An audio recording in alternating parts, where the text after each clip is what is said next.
give Penn State a lot of credit. 5 in a row they've lost coming in, right? Right. It's not a good scene there. But Ethan Gruckmeyer showed me something today. Mm-hmm. And while they weren't dominant, I saw some of the flashes and some of the catches from Singleton and some of the tough between the tackled runs from Allen, Katron. They combined for 145 yards of total offense today. This is the McShay Show, presented by FanDuel, and college football Saturdays are heating up. Whether you're in for the early kick or the late night action, FanDuel lets you bet your way with the same game parlays, live betting, game props, and more. And Missouri, get excited because FanDuel is coming your way on December 1st. Download the app or head to FanDuel.com/McShay and make every Saturday count. Must be 21 and older and present in select states, or 18 and older and present in D.C., Kentucky, or Wyoming. Gambling problem? Call 1-800-GAMBLER or visit rg-help.com. Call 1-888-789-7777 or visit ccpg.org/chat in Connecticut. It was an absolute roller coaster ride for Fernando Mendoza. And I know everyone's screaming, Heisman. Yeah, Heisman Mendoza. Heisman Mendoza. and like I don't hate it. I don't hate it, but let's play it out. You read the stat line though, you're like 19 for 30, 218, 1-1. One touchdown, one interception. It doesn't tell the story. And just like you said with Jeremy Bernard, apparently you think you were first to market. Dan Comer, our editor, who, by the way, editor and producer and like is everything to this show, is more important than you and me. Everything. He and Tucker are the two people who are and Connor. They're the three people who are more important to this show than we are. No question. This would be comically bad without them. Comically bad. And Dan's with family right now, and our prayers and our thoughts go out to he and his family and dealing with some stuff that he needs to deal with. And we hope he's back soon, but we certainly don't rush him and hope he takes as long as he needs to with his family. But I was saying, everyone seems to think they were first to market. Let's just say this show was first to market. Even Pete Thamel was going on podcasts being like, hey, the McShay Show, they're like big time Mendoza. They did a whole breakdown and like no one else has really talked about that in July. What Fernando Mendoza, that he could be a first rounder. And then the season starts and all of a sudden it's like this overhype and overcorrection, just like the Jeremy Bernard. I'm like, let's see. And listen, he's flawed. He's not perfect, but he's also 6'5". He's 220 pounds. He's mobile. He's got this smooth stroke. Yep. And he's found someone in Kirk Cinetti that has, our biggest bitch about Mendoza from watching him on tape. I remember like going back to my notes. Too many turnover-worthy plays. Like, I love all the traits, love some of the aggressiveness, love the off-script stuff, but it just feels sloppy. And there's got to be, he needs someone, kind of like Mateer. Like thrilled that Arbuckle's coming with him from Washington State, but would like someone to be working with him to become a little bit more mechanically sound so layups are layups. And that's what he's gotten with Cignetti and this staff. A system, and it started off early in the season, remember, very conservative, a lot of RPOs. Let's take the short change, let's get some momentum going. But then I told you, like, was it Iowa, right? I think it was Iowa. It was an ugly win. I learned more in that ugly win from Iowa than I did that Illinois win where it was like 63 to whatever. Right. When he was like 21 of 22. Yeah, it was stupid. 21 of 23, 5 touchdowns. Right. And so I felt like I learned more in Iowa. Well, I'm here to tell you, today wasn't about that stat line. And I'll tell you another stat line. First 9 drives of the game, he had 131 yards passing and an interception. Last drive of the game, he had 87 yards and a touchdown. I wrote in my notes, I'm learning more today about this cat than I did in a lot of other blowout wins when the stat line was better. Because you know what happened to Mendoza today? While still working in the structure of the offense, there were moments when Mendoza had to get off script, throw off platform, change his arm angles, go out and do some of those things that we saw him do a lot of at Cal. And so it's not that I didn't know it's still there, but watching Mahomes when he got a year behind Alex Smith, and a year with Andy and learning how to read defenses and all that stuff, and then steps in and you're like, oh, that's everything that was great about Texas Tech, but with refinement. And today was like, oh, I'm starting to get some of that old fun, exciting, creative, extending Mendoza back, but still within the refinement. And the interception was bad. And he had like 6 incomplete passes in a row. And it was like, all those positive things I was saying about he's getting a little off script and he's having to create and he's having to do some things and utilize those tools that he has. The 6'5", the 220, the mobility, the smooth stroke, the big time arm. But has he now forgotten, not forgotten, but can he blend those two things beautifully? And that last drive, the 83 yards, the touchdown, it started, if you don't remember, whether it was the first or second throw, he had a wide open receiver running down the left, not the rail, but the left hash, left numbers. Overshot it. It was kind of more towards like the seam, like between the seam and the sideline. And overshot it. Didn't have pressure in his face, but it looked like he felt pressure. Overshot it. And I was like, uh-oh. It has not been a good half. Hope this doesn't end this way in a loss. And then the big time throw. And then and then all of a sudden that touchdown throw. And it was, my goodness, the best catch I've seen. Omar Cooper Jr., that I've been singing his praises all year long. I know you love him too. He's having the breakout this year, and we like Elijah Surratt, who wasn't in the lineup today, and all those things. But it takes that throw in that moment and that placement to give Cooper Jr. a chance to make that play. And getting smacked in the face, by the way. Absolutely. I mean, just getting crushed. Annihilated. And so I say again, like I did after the two ugliest wins they've had this year have shown me the most about Mendoza. And could not agree with you more. He made both of those games he won at the end. I'm sorry, go ahead. No, I mean, you're looking at we're always looking at what quarterbacks are doing at critical points in the game. Are they got to go out and win the game? And he's shown he can do that twice. He did it against Iowa, and he's now done it. He did it today again. So like he's shown that he can make plays at critical times when the stage is at its brightest, the lights are at its brightest. And I need that from quarterbacks. And do you know why? Like, in a class, I went through this week, and we did a whole segment on it, and it got a lot of people brought a lot of attention, not negative and positive. I went through a whole thing on, here's the intel I'm getting. Dante Moore's going back to school. His mom and dad, his agent, coaches, they're all lockstep. He's going back to school. Lenora Sellers needs to go back to school. Pretty sure he will. Might not be at South Carolina. And yeah, there's a Miami lurking out there. But I don't know of anything nefarious going on, any contact that was made. I'm not reporting anything. I'm just saying people are putting dots together, and it makes a lot of sense when you just sit back and think about it as a rational human being. And yeah, I see everyone from Miami's yelling at me, and I get people texting me. I won't say who. Well, but they kind of want CJ Bailey. Take CJ Bailey. You fucking kidding me?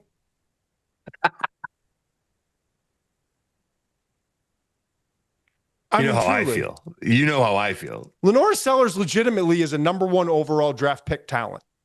Yes. If you can get him to make the jump that Cam Ward made from Washington State to his final year, and you can make Carson Beck, while it hasn't all been beautiful, Carson Beck, that's the best out of Carson Beck that we've seen. Yeah. I'm not talking about the press conferences after. I'm talking about between the lines on the field. What do you think they'll do with Lenora Sellers? I'm not saying they're Will Stein. I'm not saying they're Sarkisian. I'm not saying any of it. I'm just saying there's proof, and now they have a track record. Right. And I also told you that Mateer desperately, from scouts, desperately needs to go back to school. Right. Skittish in the Arch pocket, probably going not to go just his back. own. Arch is going back. And so that leaves us, Steve, with 2 quarterbacks in this class that you're legitimately looking at as first-round picks. Because we just talked about Nussmeier dropping off, and Klubnik had a massive drop-off, and all these guys, Drew Aller was never, and all this stuff. And so then there were 2, potentially. If all this information is right, then there were 2. And then there were about 9, and maybe the best class in the history of the NFL draft at the quarterback position and wide receiver in the same year. And maybe why the Jets are like, yeah, take Quinnen. Yeah, maybe they know. Take Darrelle Revis. We're going to stockpile. Yep. We want 2027. And an organization that's a disaster in the ownership spot still has hired some pretty good people. Muji, is that right? I don't know. The new general manager. And Rick Spielman's working there as well. Like there's, and both those guys were at, I think this Indiana game. And I said, joking around to an executive the other day, I wouldn't be mad if they took 2 quarterbacks, 1 in 26, 1 in 27. But my point being, if there are just the 2, I'm starting to see with both of them, and I'm talking about Ty Simpson and Mendoza. And again, I didn't get any intel. All these sheets of paper, no intel on Simpson. And I actually do think he's going to go back to school. I think Alabama's going to pay him really well. I think he's a coach's son. I think he believes in the development. I think that Ryan Williams happens to be one of his best friends in the world. He's got a couple other friends that are big time players. So let's see how the season plays out. But if it is Ty Simpson and it's Mendoza, I'm seeing 3rd downs, 2-minute drills, clutch moments, right? Yeah. Most critical aspects, in my opinion. The arm strength, the mobility, the height, all those things. But like, what do you do with all those traits when it matters the most? And so it's exciting to see with those 2. And it's not an exciting class of quarterbacks all of a sudden. And if Simpson's back at Alabama next year, which I would say is better than 50-50. If FanDuel has an odd on that, I would bet on he's returning. And so maybe it's just Mendoza. But at least now I'm starting to see all this talent that I loved in this preseason and you loved in the preseason, but we had reservations about. It's not because while every other draft, what do you call them? The Twitter mafia, draft mafia is so quick to, he's number 1 overall, and he probably will be. I have my questions. I care more about the process. And I'm not going to stamp something until I see, okay, is this just Cignetti? And we've got really tight chains on him. And I know the traits are there, but like, how big is the growth going to have to be from year 1 to year 2, or from final year in college to the NFL? Because he's coming from the system that really, like, they had to bottle him up and make him very rigid. And I'm starting to see parts of that Iowa game and in this game. And so the stat line isn't beautiful. But my gosh, I saw more shit today. And I'm excited. I promise you, what our tape trues on Monday morning, I'm taking Mendoza as one of my 5. Go for it.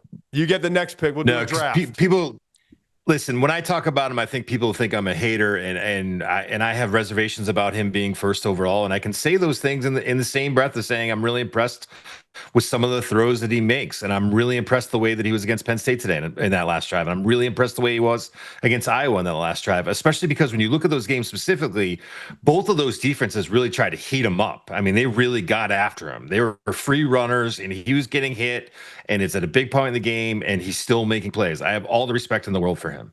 He's got 5 interceptions in his last 6 games. He does get streaky. I still Yep. have concerns about him when he has to come off his first read. There are still some things that are there. And then I'm watching tape on Arvell Reese, the edge / linebacker from Ohio State, and we'll see what he decides to do after this year, and we'll see what everyone else decides to do. But there are other players that I think I might consider at the first overall pick ahead of him. I'm not sure this is going to be a draft where necessarily a quarterback has to go first overall. But that being said, I also think Mendoza's put himself in the driver's seat for the Heisman, and he's had an outstanding season. And I think he's a great player. I just think you got to temper some of the excitement and some of the positivity here when you're looking at him as a draft prospect. As a college football player, let's go. I mean, it's unbelievable what kind of season he's having, and Indiana's on an absolute roll. Cole Marie, I'm not good. I've taken enough shots at people in the last few weeks. I've promised Marissa and everyone else in my life I'm going to go easy unless I'm absolutely forced into a corner. But I appreciate your comments. ATB, he made the comment of he's not that much better than Rourke. ATB, I love you. Always trade back, but come on. Not having it, ATB. He's not having it tonight. Garrett 3 Fitzgerald says Siggs will just go out. If Mendoza leaves, Siggs will just go out and take that Cal lefty freshman. Boy, that would be a coup. And I told you some of the Cal. Oof. Cornell Bryant, 947, Ty Simpson in New Orleans. I kind of like that fit with Kellen Moore. I kind of like what you're getting at there. I actually do. That's not a bad. I can see that as a fit. That's not a bad fit. And I love Tyler Shuck, but we'll see. Okay. I do want to say before we leave this game, that was a dangerous Penn State team. They threw a lot at Ohio State, and remember, they were only down by 3 at the half, I think it was, to Ohio State, and it just wasn't enough. So to bounce back the way that Penn State did, and to put another effort like that, and arguably even a little bit better, maybe it's just one more start from Grunkmeyer, was impressive. But also impressive was, and for some reason, I guess because people just didn't, what was the spread in this? Like 17 or something? I guess people just didn't. Was it that high? I'm pretty sure. I didn't even look at it. Wow, I'm surprised by that. I'm pretty sure. I mean, I really liked Indiana in that game. That spread seems really high. I mean, I'll find it for you right now. It was, I'm going to give you the neighborhood right now. Oh, no, you're right. It was 13 and a half. Okay.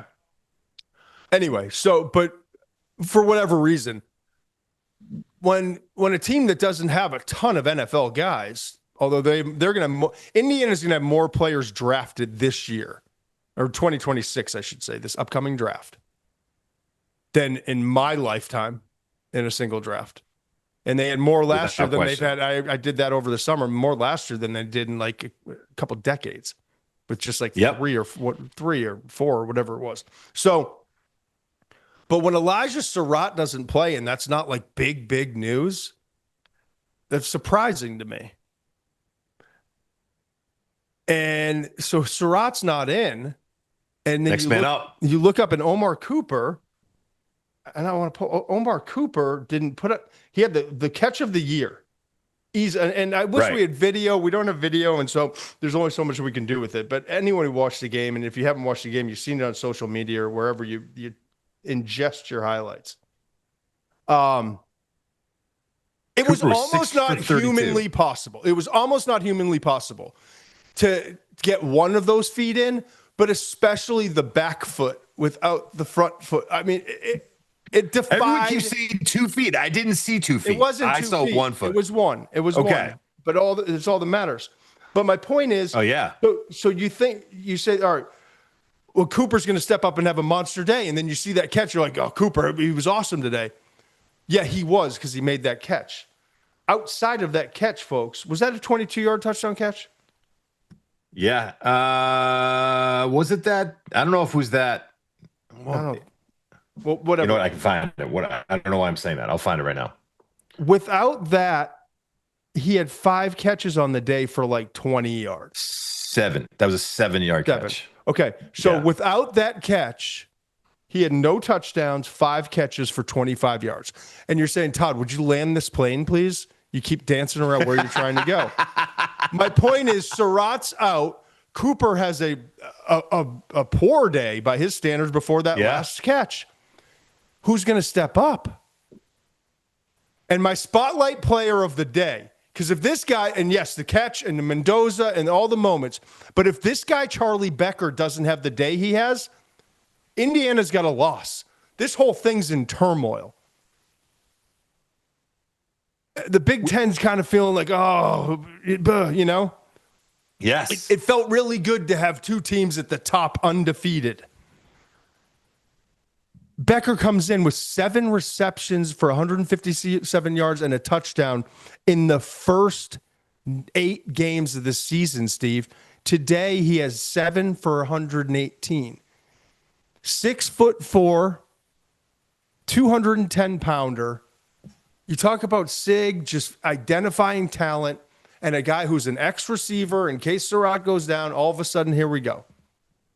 Yep. And they had receivers last year, and they lost a couple to the NFL and just graduation. And they're just rolling guys in, and they're not the 5 stars. They're like this show. They're not all 5 stars. So I just wonder if they have an undefeated season or go in this magical run or win the national championship, like you're going to look back when they're our age, be like, remember back that time, man? And it's Penn State. By the way, first time ever in program history they won at Happy Valley, I think, right? Yes, that's correct. Yes. And this cat, Becker, who had 7 catches for first 8 games of the season, has 7 today. That's team football. I just loved that. If Cooper Jr. catches a slant and it's a routine touchdown, the catch that we're all talking about after that game is the 17-yard catch that Charlie Becker had before that, where he was down along the left sideline and somehow got his feet in. I mean, on that drive, there was 2 incredible plays by those receivers. And Becker's catch, it was with 1:51 left in the fourth, 17-yard catch. It was an unbelievable play by him. I'm curious, Tucker. We can come back to this. Can you find updated Heisman odds on FanDuel while we're doing this? And I'm going to throw this out to the chat. And we're playing one man down tonight, and that's totally fine because our guy deserves to be where he is. And we love Daniel and wish him the best, and he and his family, thoughts and prayers are with him. But I don't think we have the capability right now. Maybe we do to throw up a poll. I'm curious if it's not Mendoza. All these folks in the chat are rocking and rolling tonight. Take a minute. Let us know who do you think it would be.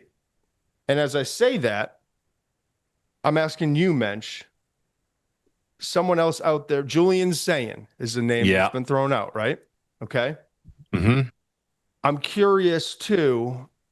Like, does Ty Simpson get in the conversation?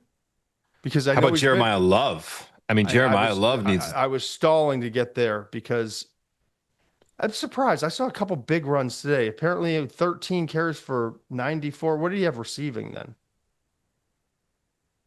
Because he had some big 13 for 94 and 2 touchdowns. He had that one for 27. I guess because I wasn't watching that game. That was going on simultaneously with Alabama LSU.